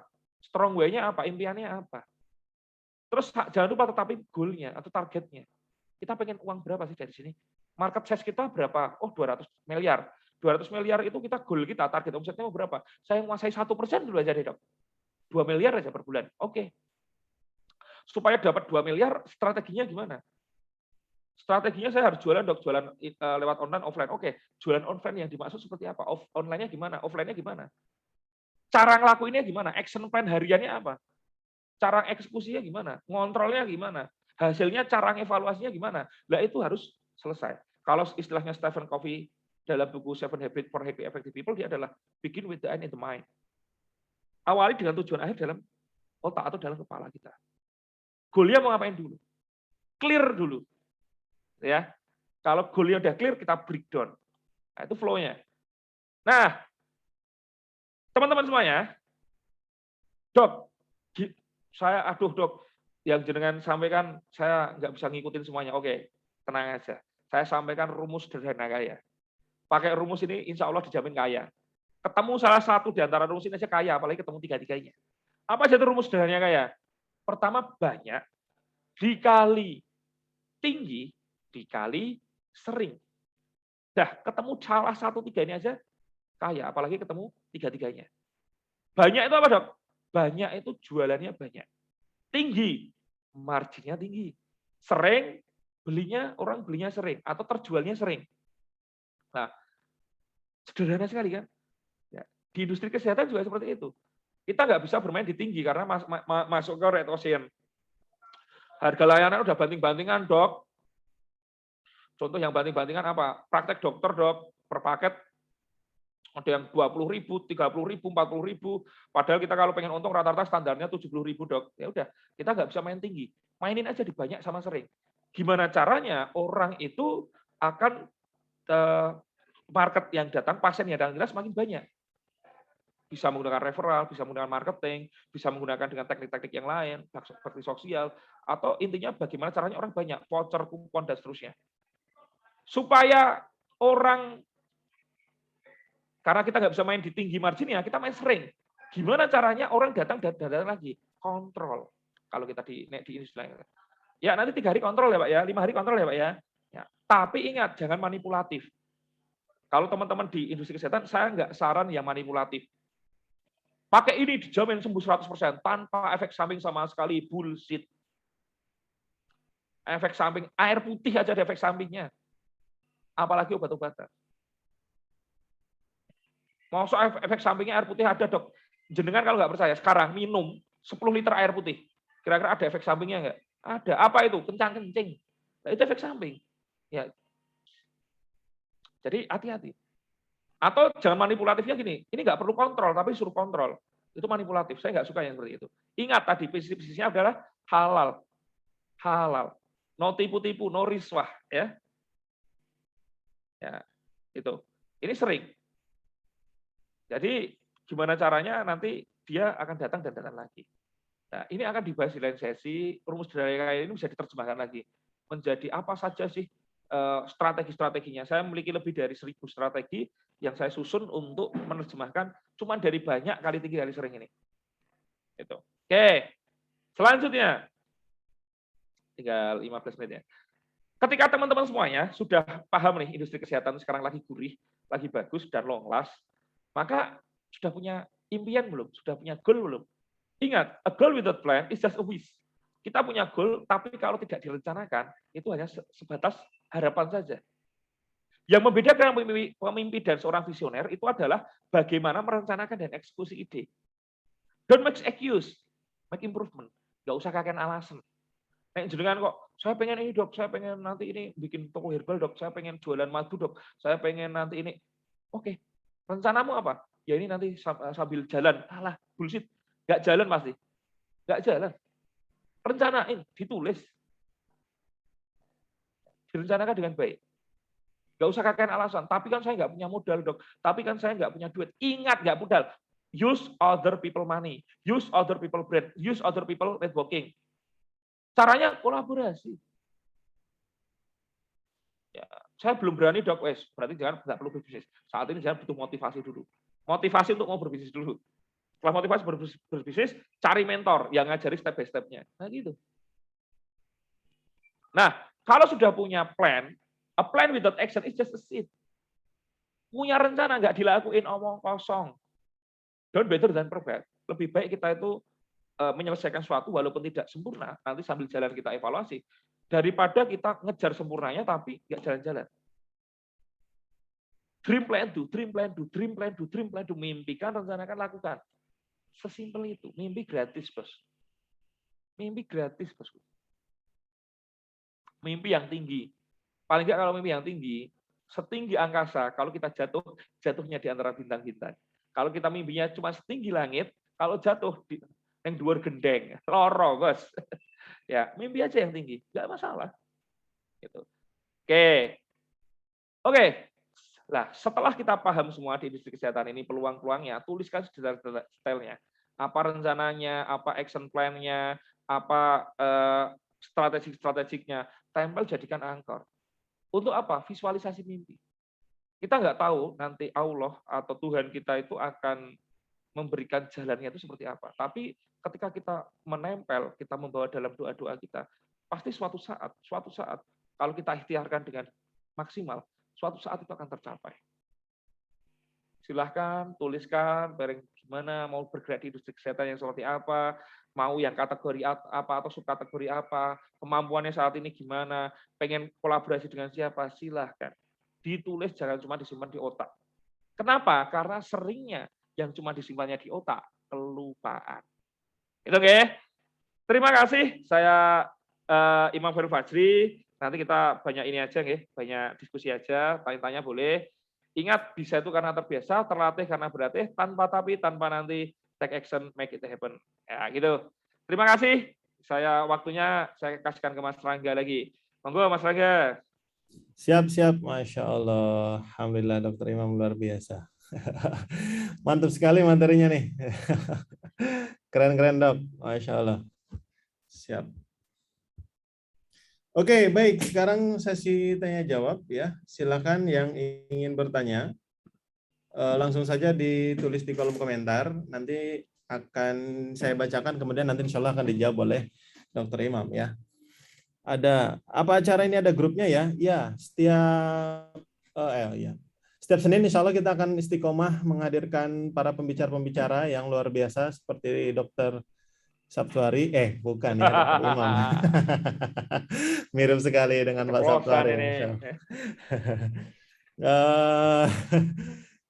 Insya Allah teman-teman, kalau mau informasi lebih lanjut lagi tentang acara-acara Senin Sharing Bisnis, langsung saja join di grupnya Senin Sharing Bisnis. Nanti bisa hubungi adminnya atau yang share acara ini ya. Teman-teman dapat info dari mana? Nah, itu tanyain aja di sana. Atau nanti tolong Mas Deva ditulis di kolom chat informasi kalau mau ada event-eventnya Hasanah Barokah ID. Silahkan hubungi nomor yang akan ditulis sebentar lagi oleh Mas Deva ya. Nah, itu. Silakan untuk info terkait acara di sini langsung saja klik link tersebut, nanti akan dijawab oleh Mas Deva. Mas Deva ya, Deva cowok. Dan saya informasikan juga, oke, sambil menunggu pertanyaan ya. Sekali lagi silakan yang ingin bertanya langsung saja ditulis di kolom komentar atau raise hand. Raise hand ya, raise hand saja. Nanti silakan dibuka mic-nya, kemudian tanya langsung kepada Dr. Imam tentang peluang bisnis di industri kesehatan ataupun tentang bisnis, karena tadi banyak sekali materi-materi yang sangat luar biasa yang bisa diterapkan untuk bisnis kita ya. Take action, make it happen. Wah, Masya Allah. Rumus kayanya tadi ingat apa? Banyak, tinggi, sering. Salah satunya aja bisa jadi kaya, Masya Allah. Amin, Insya Allah. Sudah kaya, jangan lupa berbagi, sedekah, infak, wakafkan bisnisnya, Masya Allah. Luar biasa. Oke, sudah ada yang ini ya, sudah ada yang raise hand. Monggo nanti sebentar. Saya informasikan dulu sebelum ke Pak Setiawan Kristanto. Ini ada informasi menarik yang akan saya sampaikan dari Hasanah Barokah ID bahwa insya Allah akan ada acara ini. Udah kelihatan ya? Udah ada kelihatan? Branding Syariah for UMKM ya. Yang insya Allah akan dibersamai oleh Pak Andika Dwijatmiko, praktisi branding syariah selama 24 tahun. Founder dan CEO Syafaat. Insya Allah ini 4 kali pertemuan. Tiketnya cuma 199K, berarti cuma 50.000 per sesi. Murah banget kan? Masya Allah. Ya, luar biasa. Dan beruntungnya teman-teman yang hadir di sini, yang hadir di Zoom, ada 35 orang, ini beruntung sekali karena apa? Yang daftar hari ini mendapatkan potongan Rp50.000. Masya Allah. Jadi cuma Rp149.000. Masya Allah ya. Keren banget toh. Iya. Jadi syaratnya apa? Ini acara Zoom ini di screenshot, kemudian langsung hubungi nomor WA yang tadi ya, yang ke Mas Deva tersebut ya, di kolom chat. Nah, screenshot WA ke berikut. Saya mau daftar acara branding syariah 5.0 for UMKM bersama Pak Andika Dwijatmiko. Oke, terima kasih. Gitu informasinya. Oke, sekarang langsung ke sesi tanya jawab. Ada Pak Setiawan Kristanto. Pak Setiawan, tafadhol untuk dibuka mic-nya.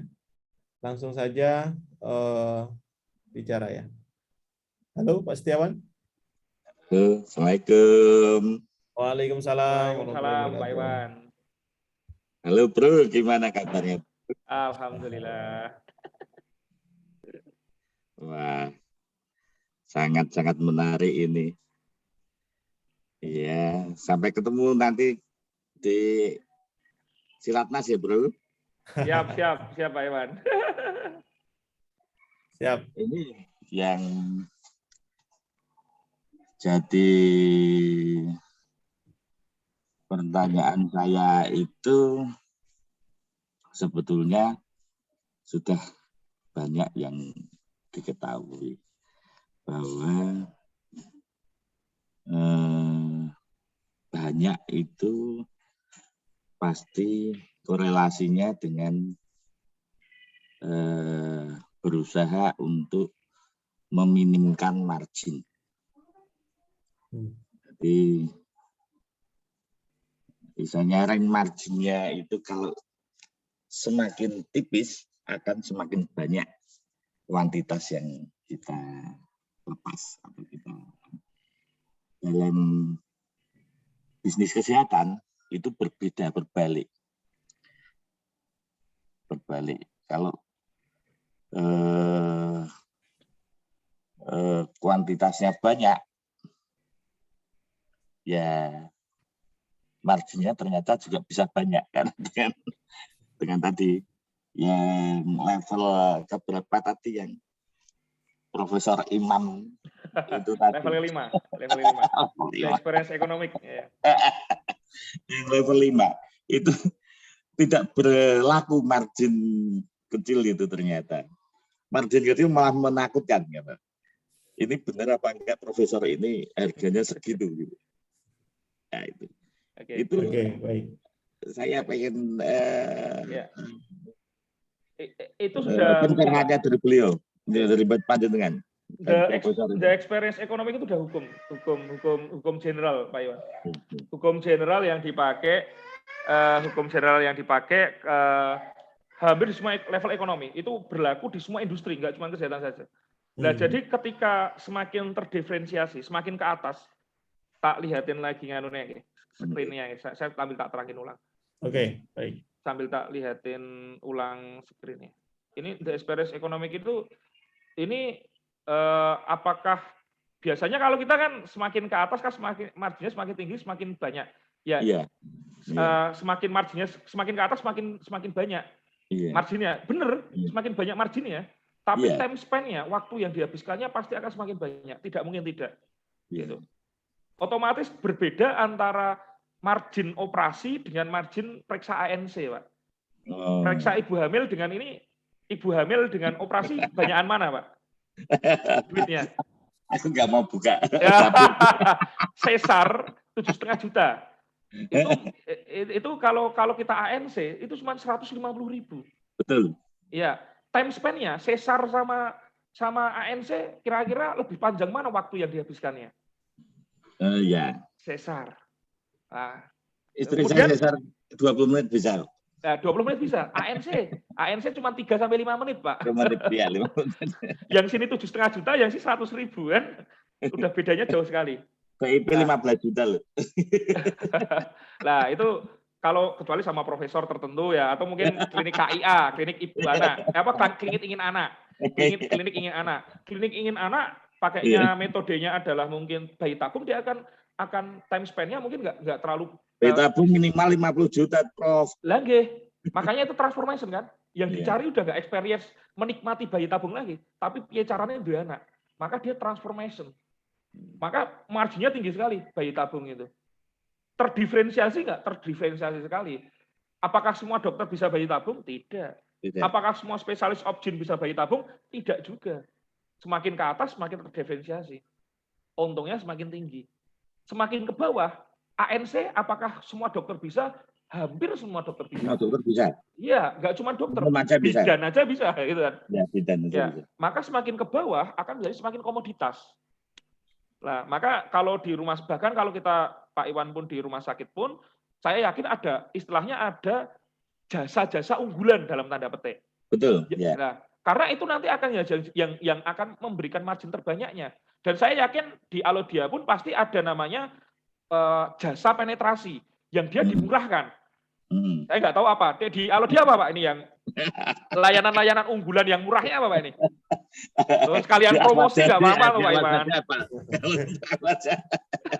Nah, contoh kalau di tempat saya, kalau di klinik saya, yang tak murahin, yang tak bikin menjadi goods atau delivery, itu adalah di tempat saya adalah praktek dokter umum. Sekali berobat di tempat kami cuma 40 sampai 60.000. Oh ya. Ya kok murah banget, Dok. Untungnya berapa? Untungnya itu cuma 5 sampai 10.000. Tapi saya mainnya kali, mainnya banyak tadi. Itu. Nah, itu cuma produk penetrasi aja. Yang tak duitin apa? Yang tak duitin USG. USG kandungan satu kali USG 100.000. HPP-nya berapa? Nggak lebih dari 10%. Ini buka-bukaan nih kita. Ya, nggak lebih dari 10%. Karena apa? Yang dijual itu adalah jasanya. Jasa untuk USG-nya. Bukan HPP bahannya. HPP bahannya cuma ngeprint tok. Satu lembar kertas itu berapa? Nggak sampai Rp3.000, Bos. Nah, tapi ini ilmunya nih yang mahal. Maka semakin ke atas, semakin terdiferensiasi. Tapi Prof, di tempat saya pakai CD, Prof. Jadi agak mahal dikit. Nggak apa-apa. Justru kayak gitu. Pakai 3 dimensi, 4 dimensi, pakai CD, dikasih sudah sama itu, bisa 350.000, 400.000. Nah, itu lebih keren lagi. Nah, itu makanya semakin terdiferensiasi. Apakah ini bisa? Bidan atau dokter umum niru bisa? Ala tetok aja berapa ratus juta nih Pak Iwan ya. USG 3 dimensi, 4 dimensi itu udah berapa ratus juta kalau mau burdenya. Nah, makanya itu semakin ke atas semakin terdiferensiasi dan harganya pun lebih mahal. Nah, ini hukum, nggak experience ekonomi, ini hukum economic value. Jadi value ekonomis itu pasti ada. Jadi ini sudah hukumnya seperti itu. Maka kalau semakin kita bermain di komoditas mainnya volume, banyak-banyakan jualannya. Maka kalau ini semakin ke bawah, ini semakin bleeding market. Semakin ke bawah ini semakin bleeding market. Semakin pasarnya berdarah-darah, banting-bantingan harga. Semakin ke atas itu semakin potensial market. Tapi ini atas banget itu nanti sleeping market biasanya. Nah, itu yang harus hati-hati. Nah itu semakin ke atas mainnya main value, duitnya makin banyak, marginnya makin tinggi. Ya, cuma time spend-nya biasanya makin tinggi. Karena time spend ini nggak harus time spend pelayanan ya. Untuk mendapatkan ilmu itu tertentu. Contoh nih, umpamanya di tempatnya Pak Iwan, untuk menjadi seorang spesialis itu makanya bisa 1 tahun 2 tahun. Enggak, 5 tahun aja plus 1 tahun pengabdian. Ya, itu baru spesialisnya. Dokternya nggak dihitung. Untuk S1 dokternya, untuk koasnya, untuk pengabdiannya. Untuk berapa? internshipnya 1 tahun. 7 sampai 8 tahun itu udah paling cepat untuk jadi dokter. 7 sampai 8 tahun. Baru dokter, belum spesialisnya. Spesialisnya 6 tahun tadi bilang Pak Iwan. Artinya berapa? 13 tahun itu baru bisa nyesar. Baru kita bisa operasi, baru kita bisa belum kalau konsultan, pengen bayi tabung, itu konsultannya ada sendiri. Konsultan feto maternal. 2 tahun lah. Konsultan 2 tahun. Ya. Nah, itu konsultan nambah lagi, nanti semakin ke atas semakin. Tapi kita keuntungannya nanti ke depannya kalau sudah jadi semakin tinggi. Nah, ini economic value. Dan ini kita harus paham. Kita setiap layanannya kita, kalau kita di industri kesehatan, kita poinnya mau di mana? Mau di atas, tengah, bawah, itu sudah direncanakan.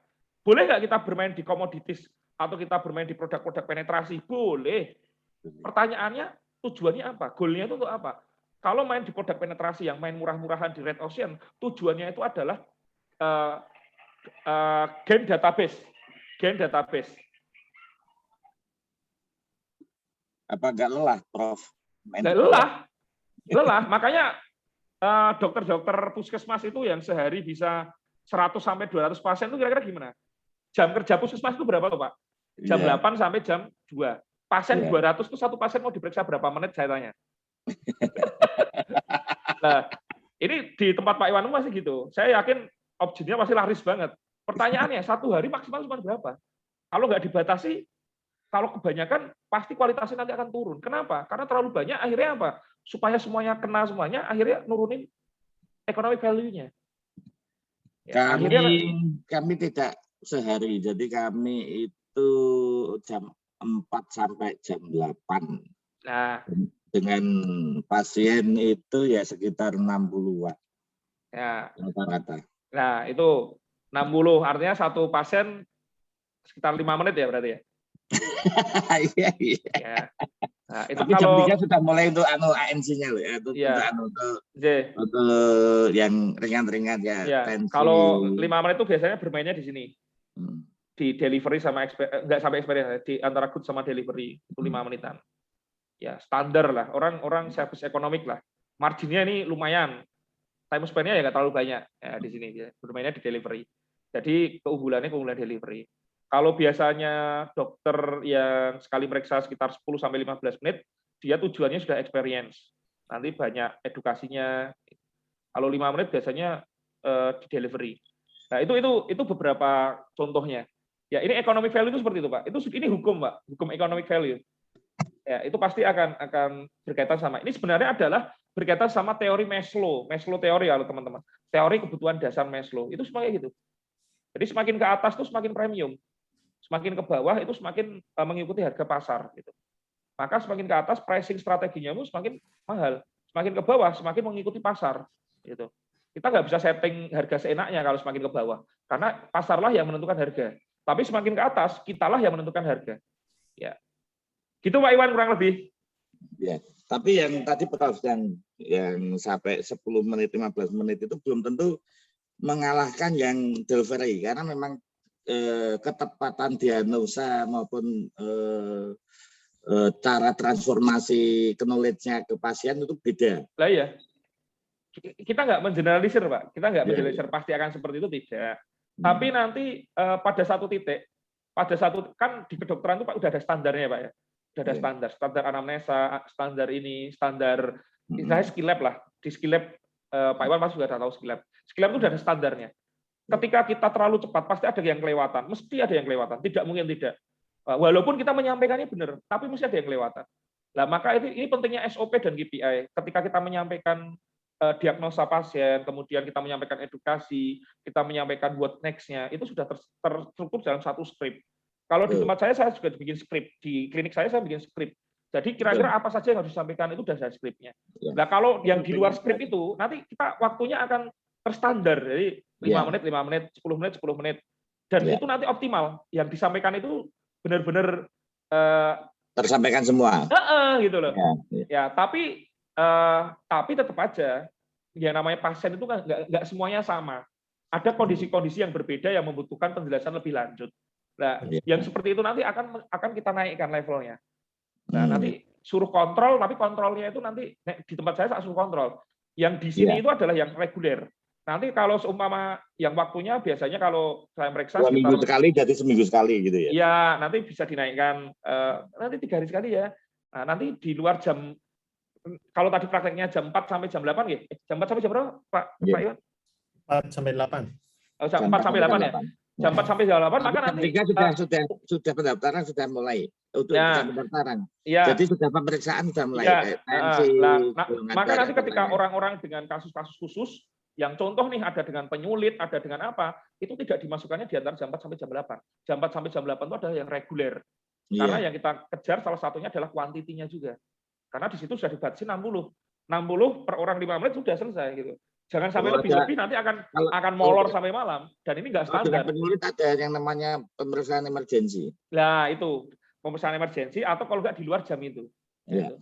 Atau kalau butuh edukasi atau diagnosis lebih lanjut, contohnya apa diagnosis lebih lanjut? Oh, ini harus di ronsen dulu nih, ini harus dicek darah dulu nih, ini harus di apa? Maka nanti akan di poli eksekutif mungkin yang pagi hari. Yang di situ nggak ada batasan-batasan waktu, mau ngobrol setengah jam pun nggak ada masalah karena memang di situ economic value-nya semakin ke atas. Gitu loh. Yang dicari adalah experience transformasinya. Nggak cuman good sama delivery-nya. Nggak cuman orang itu datang untuk berobat USG aja, itu tidak. Atau ANCT tidak, tapi di situ yang dicari adalah experience dan transformation-nya. Kurang lebih seperti itu, Pak Iwan. Insya Allah, luar biasa. Mantap, mungkin nanti kalau misalnya ada yang ingin ditanyain lagi, Pak Iwan bisa langsung japri aja ya. Boleh. Ini guru saya, Mas. Ini saya nguyahi segoro aslinya. Oh, sini klinik kecil gurui rumah sakit. Insya Allah. Luar biasa, mantap. Oke, Dokter Imam, ini ada pertanyaan berikutnya nih. Ada sekitar 2 atau 3 penanya lagi, mudah-mudahan waktunya cukup ya. Tanya gimana strategi agar klinik sunat laris manis? Dulu ada di Bogem, sekarang udah turun. Di Purwokerto ada yang laris manis sampai antri panjang. Monggo, Pak Imam.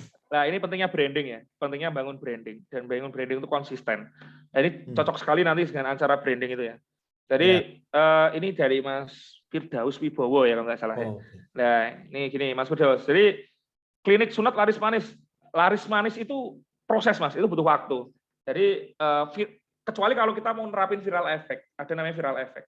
Tapi viral effect yang tidak didukung dengan fondasi yang kuat itu nanti juga akan hilang juga. Di Jogja kita terbesar kedua setelah Bogem ya. Di klinik saya, di klinik Aswaja atau terkenal dengan nama Bung Supit Suryono, kita satu musim 1.000 sampai 2.000 anak. Satu musim sunat. Bulanannya, hariannya kita antara 5 sampai 10 anak. Itu kurang lebih ini live nggak deh? Live nggak Mas? Nggak toh? Nggak live. Oh ya udah. Maksudnya recording untuk pribadi loh, nggak live ya. Ini nggak live saya. Ya. Layanan di tempat kami itu 1 sampai 1,5 juta. Kalikan aja 2.000 anak. HPP kita nggak lebih dari 20% loh sunat. Nah, pertanyaannya kok bisa banyak itu seperti apa? Kok bisa tuh? Kita bangun brandingnya lama. Iklannya juga konsisten. Jangan cuma iklannya kalau mau musim sunat kok. Iklan itu konsisten gitu loh. Kita setiap bulan mau itu musim sunat nggak musim sunat kita konsisten iklan. Gimana kita ngiklan? Kalau kita saat ini di radio, kemudian kita pakai Google Ads juga. Tempat saya pakai Google Ads. Kemudian gunain beberapa influencer. Nah, strategi marketingnya nanti banyak. Nah, pilihannya nanti banyak banget. Nah, dan yang paling jelas itu diferensiasinya apa dengan itu? Apa beda klinik sunat Anda dengan klinik sunat yang lain gitu loh. Kalau cuman wah kita sunatnya laser, semua pakai laser sekarang. Bisa hipnotis. Yakin bisa hipnotis. ya, banyak yang mau bisa hipnotis tapi hipnotisnya banyak gagalnya. Karena nggak semua orang itu bisa dihipnotis juga. Ada orang-orang yang harus dipniknya lama. Itu bikin waktunya lama. Ya nek pasiennya cuma 1. Kalau pasiennya ada 10, 20 atau klinik kami yang 1 kali musim sunat per hari rata-rata 100 sampai 200 anak. Mau dihipnotis semuanya, blenger bos. Kita mulai jam 6 pagi selesai jam 8 malam. Musim sunat kayak gitu kita. Nah, terus gimana? Ya maka kita harus clear diferensiasinya apa. Kita mau sunat modern, emang masyarakat butuh modernnya. Jangan pakai asumsi. Kita berbisnis jangan pakai asumsi, pakai data dong. Kira-kira di area yang jenengan itu butuhnya apa? Butuh murahnya, butuh layanannya, butuh perawatannya yang mudah, atau butuh apa? Itu di-clear-kan dulu. Cara nge-clear-kannya gimana? Survei, Bos. Cari orang tua, minimal 30 orang anak yang mewakili target market kita, mereka butuhnya apa? Ternyata di tempat kami, rata-rata yang dibutuhkan market kami, itu adalah nggak ribet. Mereka nggak mau kontrol-kontrolan, nggak mau ngerawatnya pakai buka-bukaan perban, ya. Terus pengennya cepat sembuh anaknya. Nggak perlu oles-oles apa namanya, oles-oles salep-salep, nggak perlu ditabur-tabur itu. Yang simpel-simpel aja. Ada nggak dok yang seperti itu? Ya ada. Kita carikan. Metodenya ada banyak. Nah, kalau pasti sudah familiar lah, ada mungkin pakai metode lem, atau flash lem, atau pakai metode yang Gomko atau Mogen lem, atau bisa juga dengan clamp. Clamp itu sempat populer, tapi sekarang udah mulai meredup clamp. Karena clamp ngelepasnya lebih sakit daripada masangnya. Walaupun ini tergantung skill-nya juga. Kalau orangnya pinter, ngelepas clamp nggak sakit juga. Ya. Sekarang metode yang terbaru sudah ada cetakannya pakai clamp. Tapi setelah itu tinggal dijahit mikro, kalau nggak di lem. Nah, itu masyarakat butuhnya yang mana? Kira-kira kita bisa deliver apa? Nggak sesimpel kita bisa sunat langsung akan sunatnya rame loh. Enggak. Apalagi nggak bisa nyunat. Ya, saya juga nyunat. Ya. Terus gimana caranya? Nah, gunakanlah strategi-strategi yang benar. Pertama, marketnya di-clear-kan dulu. Siapa target marketnya? Kalau target marketnya udah clear, kita produknya sesuai nggak memberikan solusi dari target market ini. Kalau sudah ini, bangun sistem dengan baik. Ya, brandingnya dikuatin. Ya, kemudian kalau mau marketing, marketingnya konsisten. Kata kunci marketing itu konsisten. Itu. Cara paling cepatnya gimana, Dok? Nah, bisa dengan yang memberikan social impact, gratis sunat untuk 2 yatim, kemudian sering-sering bikin sunatan massal gratis, kayak gitu. Lah rugi no, Dok. Kamu itu loh, mau bisnis kok hitung-hitungan banget. Ya hitung-hitungan itu penting, tapi hitung-hitungan itu nggak cuma hitungan duit aja. Kita hitung-hitungan bertukar dengan pahala, kita bertukar dengan nanti diberikannya rezeki dalam bentuk yang lain. Orang ketika puas dengan layanan kita, dia akan referensikan yang lain. Kalau kita di funneling ada namanya AIDA, Awareness, Interest, Desire, Action. Nanti selanjutnya adalah retention. Kalau orang sudah pernah ngerasain produk kita, ternyata sunat kita kok bagus, dokternya ramah, hasilnya cepat sembuh, maka dia akan ngomong sendiri, dia akan retention. Retentionnya itu bukan berarti dia akan sunat ulang, tidak. Dia akan referral. Inilah yang dipakai di flywheel marketing. Attract, engage, delight. Konsepnya itu muter. Jadi customer kita yang puas ini akan menjadi corong pemasaran. Paling cocok untuk industri jasa adalah flywheel marketing. Karena itu akan jadi corong pemasaran kita, akan menjadi putaran kita, itu akan menjadi brand ambassador kita lagi. Orang yang puas dengan produk kita, layanan kita, jasa kita di sunat, akan menjadi brand ambassador. Maka nanti ketika marketing, manfaatkan itu. Contohnya gimana? Kalau udah selesai sunat, ini dikasih voucher. Voucher ini nggak berlaku untuk pemakaian sendiri, berlakunya untuk orang lain. Biar apa? Voucher itu dikasihkan ke orang lain. Ingat, hukum psikologisnya 1 orang kenal dengan 100 orang. 100 orang punya networking atau kenal minimal dengan 100 orang. Kita manfaatkan gimana orang ini menyebarkan nama kita ke 100 orang lainnya. Nah, strategi-strategi ini harus dipikirkan. Yang harus dipikirkan dengan baik dan matang. Apakah pasti berhasil, Dok? Ya tidak juga. Maka kita harus start ukur strategi, start ukur strategi, start ukur strategi. Action dulu diukur di strategi. Masalahnya teman-teman tuh nggak pernah ngukur. Gitu loh. Nyebar brosur, masang banner pinggir jalan, iklan di radio, iklan di sosial media, pakai Google Ad, pakai FB Ad, promosikan bisnis lokal atau pakai Google Ad yang area-area tertentu. Pertanyaannya diukur nggak? Efektivitasnya dia. Kenapa kok nggak naik? Kenapa nggak diukur? Lah parameter itu yang di strategi, dievaluasi. Start ukur strategi, start ukur strategi, start ukur strategi, start ukur strategi. Konsepnya sederhana itu, ngelakuin wae sing ra gampang. Nah, inilah butuh guru-guru itu loh. Makanya saya punya banyak guru. Guru saya spesifik. Guru fundamental bisnis Mas Jaya. Guru saya untuk keuangan ada Mas Daniel Budi Salim Suharis. Kemudian guru saya di bidang ads ada Mas Mambe, ada Mas Fahmi Hakim. Kemudian ada Riko Sasongko. Banyak. Beda-beda. Kemudian guru saya untuk mindset bisnis beda lagi nanti orangnya. Tunggal semua ringin salah satunya. Kemudian guru saya untuk fundamental bisnis yang untuk scale up, untuk membangun karakter Pak Happy Trenggono. Semua masing-masing beda-beda gurunya. Setiap guru itu biasanya punya spesifikasi keahlian paling ahlinya apa. Tapi jangan banding-bandingin, apalagi mencela kekurangan. Ya, aib guru kita tutupi, kita fokus saja kepada kelebihan guru-guru kita. Nah, cara paling mudahnya cari guru. Nah, cari guru yang guru itu memang berkecimpung di situ. Kalau jenengan ngomong marketing, kita nanti akan ngomong salah satu komponen marketing branding. Karena ikutin aja tuh, besok ada program branding syariah. Bisa ditanyakan itu gimana kita biar, karena sunat itu nggak jauh-jauh dari halal, nggak jauh-jauh dari syariah, nggak jauh-jauh dari syariat untuk berkhitan. Maka gimana kita brandingnya? Itu mungkin nanti akan di branding ditanyakan bisa itu nanti. Kurang lebih seperti itu. Siap, ya. Dokter Imam besok ikut acara brandingnya juga kan? Insya Allah. Nanti kalau nggak saya, nanti staf saya pasti ikut. Mantap, Jos. Terima kasih. Pertanyaan terakhir mungkin Dok, ini karena waktunya udah tinggal 15 menit lagi ya. Kalau produk baju atau garmen untuk nakes dan rumah sakit itu masuk kategori alkes apa ya Dok? Untuk promosinya apakah ada cara-cara tertentu? Ya, dari Mbak Riri Amalove Care. Oke. Untuk kategori baju, scrub, istilahnya scrub, baju jaga, APD, itu kategorinya maksudnya APD, Mbak, alat perlindungan diri. Nah, alat perlindungan diri itu ada yang disposable, sekali pakai, dan reusable, atau bisa dipakai ulang.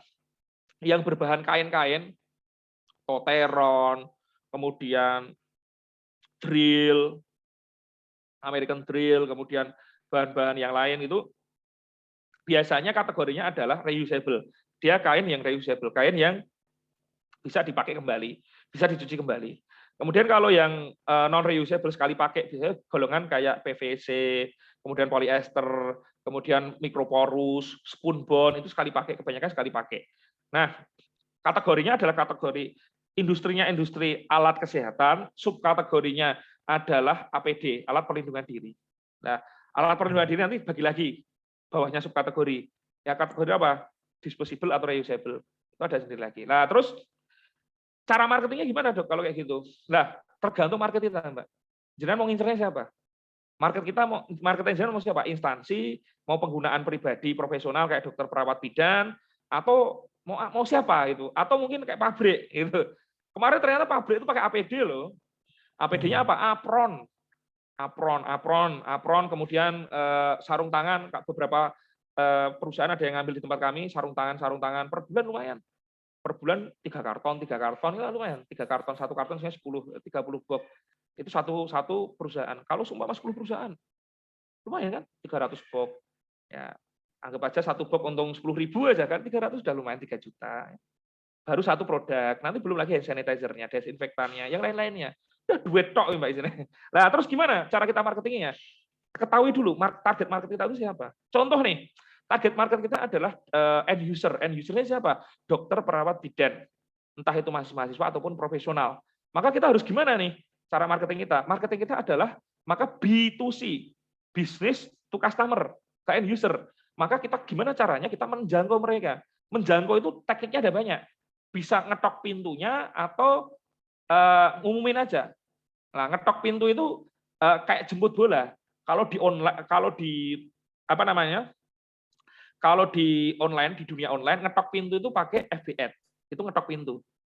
Nah, kenapa kok itu? Karena orang yang spesifik dengan dengan kriteria tertentu, dia akan diiklankan dengan FB Ads.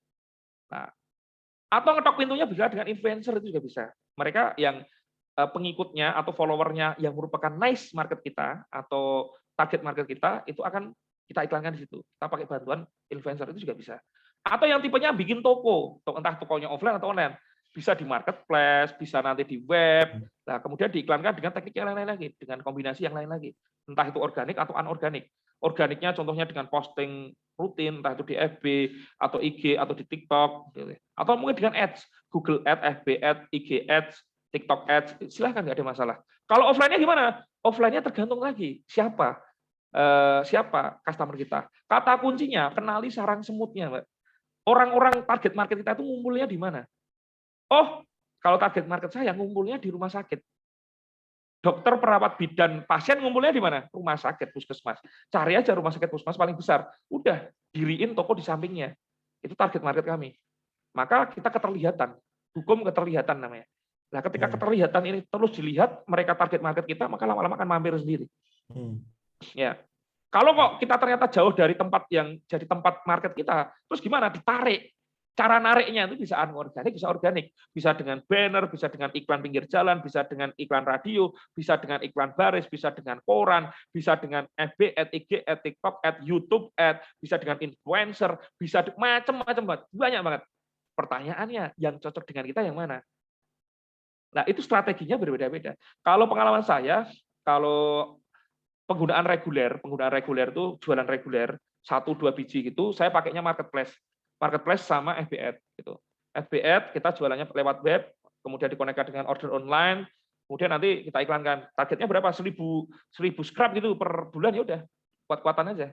Kalau kita belum punya waitlist BM, ya nanti siap-siap kena AME. Siap-siap nanti akunnya hilang. Tapi kalau seumpama kalau nggak kerjasama saya yang punya corporate akun, corporate business manager, itu jadi nanti bayarnya bulan depan, itu lebih aman lagi. Itu kalau end user lewatnya web. Kemudian kalau nggak marketplace biasanya scrap atau APD itu paling laris adanya di Shopee. Ya pakai Shopee Ads, pakai iklan Shopee. Iklanku di Shopee itu bisa dinaikkan. Tapi ya itu persenannya banyak. Maka kuat-kuatan, ngambil untung jangan mepet-mepet. Kalau mepet-mepet, kalau cuma murah-murahan, ya bisa jual nggak? Bisa. Tapi ya itu mainnya nanti banyak kali seri kali tinggi. Kalau nggak bisa main tinggi ya kali banyak kali sering. Nek siap waktu energi nggak? Karena kan capek semakin banyak. Nek pertama-tama mesti seneng banget. Dulu saya pertama-tama seneng banget loh. Ketika orderannya sehari 100, 200, 300 packing gitu, wah seneng banget. Tapi dapat sebulan 2 bulan capek. Udah nggak seneng lagi, capek. Ya seneng duit ya, tapi capek. Nah, maka kita harus clear target marketnya seperti apa. Nah itu, kalau target marketnya kita B2B atau B2G, business to business atau business to government, maka kita ikuti lelang. Di mana LPSE, di LKPP, di LPSE itu nanti ada lelang. APD setiap bulan itu ada kok. Nilainya berapa? 300 juta, 400 juta, 2 miliar, gitu. Ada banyak. Tapi persyaratannya harus lengkap. Dok, kita belum segitunya, kita kecil-kecil dok. Oke, datengin aja kalau gitu. Kemana? Ke puskesmas, ke dinkesnya, ke instansi-instansinya, bawa portofolionya, bawa sampelnya, nah, tawarkan. Nah, di sini butuh ilmu namanya adalah ilmu closing atau kalau di tempat saya istilahnya adalah ilmu deal maker. Nah, ilmu deal maker ini nanti ada menggunakan ilmu psikologis sama ilmu marketing selling. Nah, ini harus belajar juga, harus clear. Kurang lebih seperti itu. Jadi clearkan dulu target marketnya. Kalau udah clear target marketnya, kita cari tahu ngumpulnya di mana. Kalau udah tahu ngumpulnya di mana, gunakan strategi yang sesuai dengan target market dan tempat ngumpulnya. Kurang lebih resumenya seperti itu. Terima kasih. Mantap, keren. Wah, ini ilmunya Mas Jaya keluar semua ini. Ini paling cuma ada pernyataan aja. Banyak orang itu pengen sukses, dok, tapi banyak yang belum mau bayar harga untuk melakukan persiapan sehingga saat ada peluang tidak bisa memanfaatkannya. Nah, itu pernyataan ya. Terus ini minta PPT materinya boleh, dok, katanya. Boleh, tak kasih aja nggak apa. Nanti tak share ke Ani. Tak kasih secara PDF nanti. Oke, nanti untuk mendapatkan. Siapa, Iwan? Itu berarti kalau pengen jadi sukses harus banyak belajarnya ya? Enggak sih, enggak harus sih, Pak. Sukses sudah mati, Prof. Karena banyak belajarnya, lama belajarnya. Enggak harus. Seorang pengusaha itu long life learner, Pak. Seorang pengusaha itu adalah pembelajar seumur hidup. Entah itu belajarnya langsung ataupun tidak langsung. Entah itu belajarnya dari kehidupan atau pengalamannya atau belajar dari orang lain. Kita selalu belajar dari itu. Seorang pengusaha pasti seperti itu. Orang pengusaha yang tidak mau belajar adalah bisnis itu akan bertumbuh sesuai kapasitas leadernya. Tak ulangi ya, teman-teman ya. Bisnis itu akan bertumbuh sesuai kapasitas leadernya. Kalau kapasitas leadernya adalah jutaan, nggak mungkin bisnisnya akan bertumbuh miliaran. Kalau kapasitas bisnisnya miliaran, walaupun sekarang masih jutaan, tinggal tunggu waktunya menjadi miliaran. Maka kapasitas kita itu seberapa? Ya, jadi kalau kapasitas kita itu ibaratnya kantong rezeki kita itu satu kolam, nggak mungkin kita akan menjadi satu danau, nggak akan menjadi satu lautan. Ya, maka tugas kita itu cuma gedein wadah. Nah, yang namanya keberuntungan itu adalah ketika kesiapan bertemu dengan keahlian. Keberuntungan itu adalah kesempatan bertemu dengan keahlian. Kita nggak tahu kesempatan itu akan diberikan oleh Tuhan, oleh Allah itu kapan. Bisa nggak kita? Ya Allah, sekarang lagi ngetes di TikTok, langit, tolong turunkan hujan dong. Langit, turunkan pasangan dong. Langit, turunkan Jangan mintanya ke langit. Ya Allah, turunkan rezeki dong. Pertanyaannya, kapan turunnya kita nggak tahu. Maka supaya kita beruntung, maka kita harus menyiapkan keahlian. Keahlian ini skill bisa dipelajari. Nah, jadi belajarnya nggak harus langsung belajar terus gitu. Tidak. Tapi paling nggak kita mentalnya mental pembelajar. Nah, belajarnya bisa dari semua hal. Silahkan. Cuman mau cepat atau mau lama. Nah, kalau kayak Pak Iwan itu kan, untuk menjadi seperti sekarang butuh berapa lama Pak Iwan? Ya, orang pengen tahunya shortcutnya aja. Itu kayak Pak Iwan itu loh sukses. Kalau gitu gini, Pak Jenengan kan belajar di berapa banyak guru. Saya belajar di Jenengan aja kan sudah memakili berapa guru. Ya itu bisa, gitu bisa. Jadi monggo. Jadi ya belajar. Pokoknya hambatan mendatangkan keilmuan, kemudahan mendatangkan rasa syukur. Kalau teman-teman sekarang dimudahkan, artinya kita harusnya kita bersyukur. La in syakartum la azidannakum wa la in kafartum inna adzabi lasyadid. Nah, jadi dimudahkan, alhamdulillah gitu. Kalau kok kita lagi mentok, nggak bisa jualan lagi atau nggak bisa marketing lagi, omsetnya nggak naik lagi, artinya kita otaknya perlu melar, perlu belajar. Saya pribadi setiap tahun per tahunnya 80 sampai 100 juta khusus untuk belajar. Ini alhamdulillah loh nih, acara-acara gratisan gini. Zaman saya jarang banget nih. Saya ikutnya berbayar terus. Masya Allah. Ya, saya SSB ini menghadirkan praktisi-praktisi yang bagus. Kemarin saya lihat ada Dr. Sagiran Barang ya itu hadirkan praktisi-praktisi itu nggak mudah. Apalagi yang ilmunya sudah proven ya nggak cuma orang teori. Itu nggak mudah. Ayo rajin-rajin aja ikut. Ya, insya Allah dapat insight lah. Minimal otak kita itu terbuka. Minimal kita nanti wadahnya itu berkembang. Tinggal ngisi aja wadahnya dengan rezeki. Masya Allah, gitu. Masya Allah. Makatan. Oke, keren Dr. Imam. Masya Allah, keren banget materinya, ilmunya luar biasa. Mudah-mudahan bermanfaat untuk kita semua, berkah tentunya ya. Amin. Dan sehingga kita bisa mempraktekkan kan ya, bukan hanya sekedar menjadi knowledge, tapi kita sudah paham, kita langsung action ya. Masya Allah. Terima kasih Dr. Imam, luar biasa. Jazakallah khair. Mudah-mudahan antum mendapatkan balasannya dari Allah SWT yang lebih besar dari ini ya. Amin. Terima kasih. Oke.